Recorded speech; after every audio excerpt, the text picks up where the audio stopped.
Do you think guppies are per beginner fish?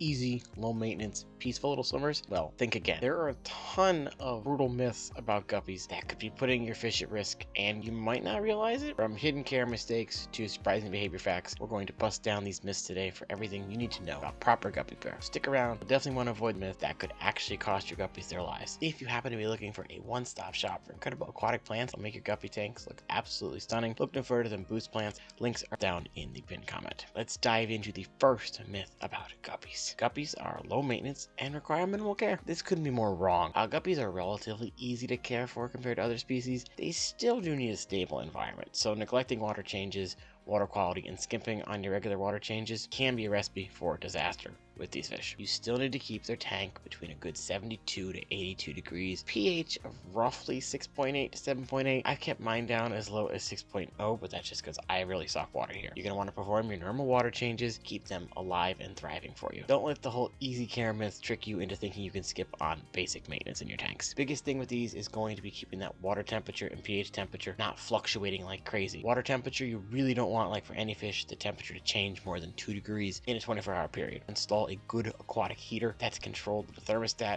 in your aquariums to keep that water temperature ideal. And also know that the hotter you keep these fish, it's going to shorten the lifespan of your fish. How often do you guys change your tank water? Leave a comment down below. Once a week? Once a month? Never? Let me know. Myth number 2, guppies are hardy beginner fish. This goes back to them being easy beginner fish.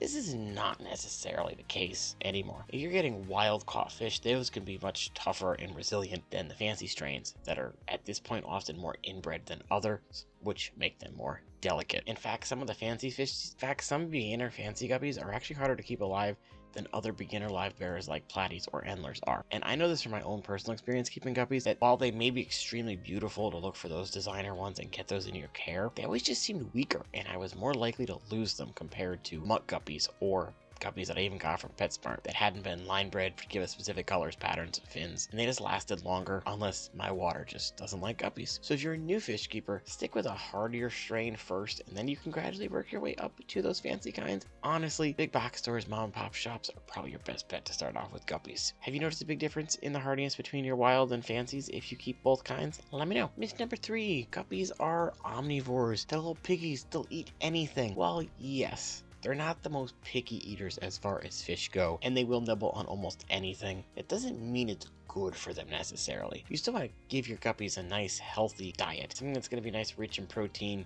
flakes, pellets, frozen foods, bloodworms, brine shrimp, things like that. If you're looking for suggestions, on fish foods that I've used and personally love, you can check out, again, that pinned comment. And yes, guppies will graze on algae. Some people get guppies because they think they're great algae eaters. That's not true either. Guppies will nibble on it, but that's only if they're extremely hungry.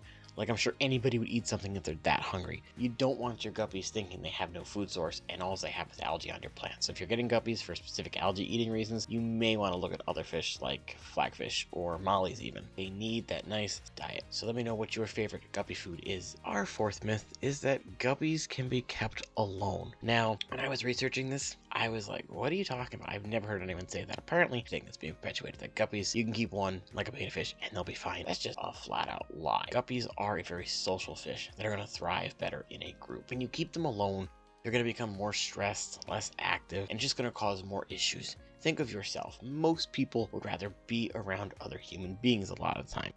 And if we're not around people, we, get a little lazy and we don't want to do things as much. Fish are the same way, and it can increase both our stress level and the fish. When stress levels of fish go up, that can have various negative side effects. Things from a weakened immune system, more susceptible to diseases, reduced growth, reproduction, color loss, behavior changes. Same things that affect us with stress do affect our fish. So for a happy, healthy bees, you're going to want to keep them in at least a group of 3 or more, 2 ladies to 1 male if you want to have babies. Usually that's the perfect ratio there, 2 females to every male if you're going to have. And you'll see them be a lot more natural and playful with each other this way. Guppies won't spar or fight with each other without a female in the tank. This is an extremely big misconception. Even male-only tanks, the guppies are going to establish some kind of hierarchy, which is going to cause them to chasing each other and sparring with each other. This happens with pretty much all fish. There's going to be some kind of structure of hierarchy being formed regardless of the kind of fish. Guppies are, yes, a generally peaceful fish, but they're still an animal, and animals are territorial by nature, and the males will display this territorial behavior, especially in a smaller tank with a higher number of males. The male guppies are going to chase each other and harass one another, nipping each other's fins. This is usually part of their mating rituals for competition for one another to get a female. And there's no females in the tank, they still do this. Your larger, more intimidating males are going to be way more dominant and aggressive, and they're going to be nipping fins at your smaller ones a lot more. Yes, it's natural, but there are ways you can curve and reduce that aggression. You're going to want to aim for a larger tank if you notice this happening. Maybe go up to a 20 gallon if you only have 10 and you've only got males in your tank. Or you can introduce females, but remember, keep that good ratio of 2 for everyone. Some people even suggest 3 for everyone. Give everybody plenty of hiding spaces, regardless of which ones you have, males, females, both. Give them plenty of hiding places, plant cover, and that's going to help a lot. Do your male guppies chase each other around even without females in the tank? Give me some stories down there, because mine were a little crazy. Speaking of plants, if you want your guppy tanks to look beautiful and you want your fish to be healthy, make sure you do remember to check out Boost Plants, because they have an insane selection of high quality aquatic plants that are just going to make all your tanks pop. Plus, live plants means a little less maintenance on your end because they absorb those nitrates, but it's really a win-win, especially if you have guppies. So check that link down in the description or the pinned comment and give their collection a look-see. Now back to this. Myth number 6. Guppies are boring. This is just not true at all.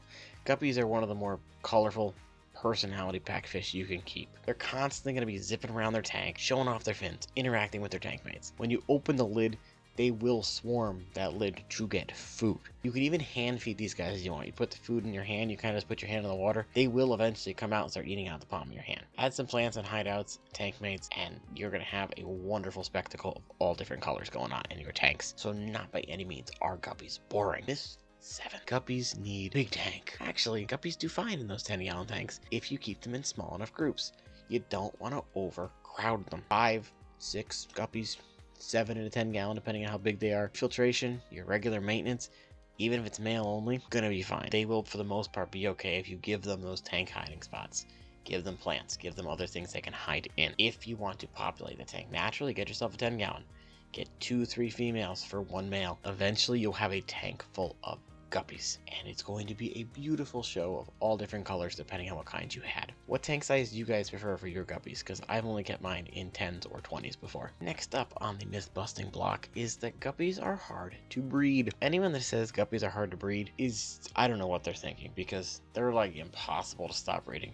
At one point, someone said to me, guppies plus water equals babies. Guppies are a live bird. They're going to give birth to free swimming fry or baby fish. Add those hiding spots, put a few floating plants, some longer stem plants in there. That's going to help protect those babies from those adults, and it's going to make the females feel more comfortable giving birth. And you'll have a guppy boom in no time. If you're not noticing them breeding, you can try increasing your temperature slightly and slowly, or water changes, or all of these, just don't do it once. And I've noticed with my tanks, if I turn the temperature up just a little bit, they were more likely to breed. I also noticed that my females were way more likely to give birth when the lights were all off, because most of the time the guppies will sleep toward the bottom of the tank. It's really cool if you've never seen it. They kind of lay on the bottom of your tank and go to sleep. The females feel more comfortable at night. They will go up to the top, have their fry in all that cover you've given them. If you have any specific guppy breeding tips, leave them down in the comments. That way you might be able to help somebody out. Number 9, we've already kind of touched on this, but number 9 is that guppies don't need a heater. A lot of people again think they're an easy fish, which means, oh, easy equals no heater.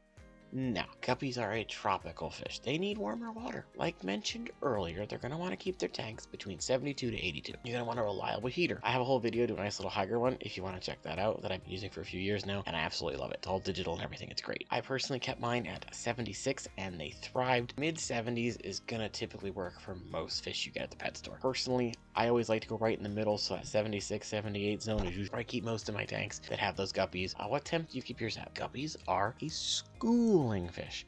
Notice I said schooling because guppies are actually a shoaling fish, not a schooling. Schooling, shoaling, similar, but slightly different. Shoaling is more of a loose-knit group of fish, whereas schooling is those tight clumps. Guppies shoal, which means they will stay somewhat near each other, but they're not always going to be clumped up in that ball of fish, similar to like what you'll see with tetras or rasboras even. Guppies are going to swim more in looser groups than tight-knit groups. So while they do better in groups, they're not technically going to be in a schooling formation. So if you're expecting to see like a nice tight group of guppies all the time, unfortunately, that's not the case. They really only typically form that tight formation in nature when there's a predator around, so it makes them look bigger and the fish do it for safety. That's really the only reason. So yes, you'll notice them socializing in your tank, but they're not a schooling fish in the sense that a tetra is. How many of these guppy truths did you know? If you found this helpful, make sure you hit that like button, subscribe for more care tips, fish keeping myths, and tank setup guides.